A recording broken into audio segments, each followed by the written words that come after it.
ஹரே கிருஷ்ணா. ஓம் நமோ பகவத்தே வாசுதேவாய.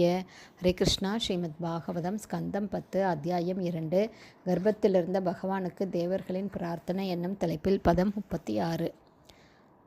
நாமரூபே குணஜன்ம கர்மபீர் நிரூபிதவ்யே தவ தஸ்ய சாட்சிணக மனோவச்சோபியாம் அனுமேயவர்த்மனோ தேவக்ரியாயாம் பிரதியந்தி அதாபிஹி.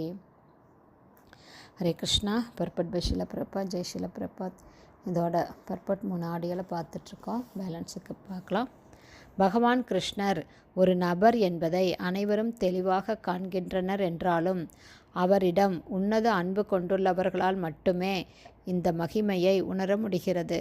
மாறாக உன்னத அன்பை விருத்தி செய்து கொள்ளாத பக்தரல்லாதவர்களோ பகவான் கிருஷ்ணரின் செயல்கள், ரூபம், குணங்கள் முதலானவை கற்பனையானவை என்று நினைக்கின்றனர்.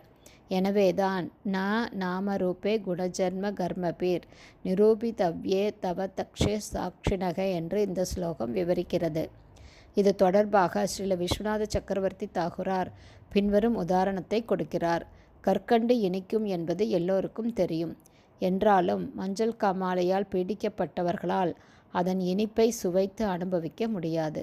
அதுபோல பகவானின் செயல்களை அதிகாரிகளின் மூலமாகவோ அல்லது சரித்திரத்தின் வாயிலாகவோ பக்தரல்லாதவர்கள் உண்மையாகவே காண்கின்றனர் என்றாலும் அவர்களுடைய பௌதீக நோயின் காரணத்தால் பகவான் கிருஷ்ணரின் உன்னதமான நாமம், ரூபம், லீலைகள் மற்றும் இயல்புகள் முதலியவைகளை அவர்களால் புரிந்து கொள்ள முடியவில்லை. புராணங்கள் பழமையான உண்மை சரித்திரங்கள் ஆகும். ஆனால் பக்தரல்லாதவர்களால் அவற்றை, குறிப்பாக வேத ஞானத்தின் சாரமான ஸ்ரீமத் பாகவதத்தை புரிந்து கொள்ள முடியாது. பக்தரல்லாதவர்களால் உன்னத அறிவின் துவக்க கல்வியான பகவத்கீதையை கூட புரிந்து கொள்ள முடியாது.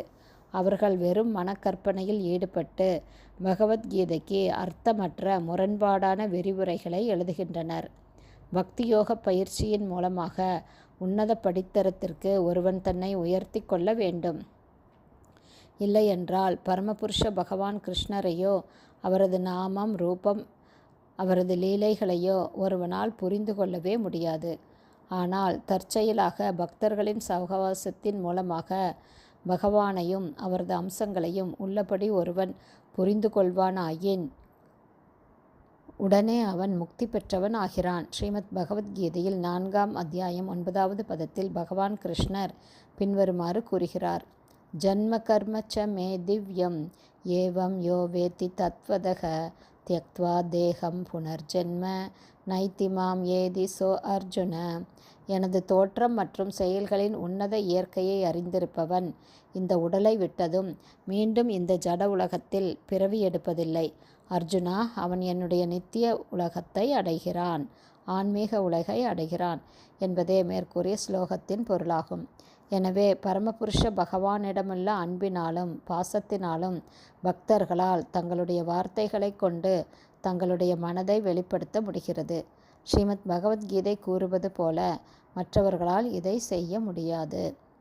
ஹரே கிருஷ்ணா. ஸ்ரீமத் பாகவதம் ஸ்கந்தம் 10 அத்தியாயம் 36 கர்ப்பத்திலிருந்த பகவான் கிருஷ்ணருக்கு தேவர்களின் பிரார்த்தனை என்னும் தலைப்பில் பதம் 36 ஸ்ரீல பக்திவேதாந்த சுவாமி பிரபுபாதாவின் விளக்க உரை இத்துடன் நிறைவடைந்தது.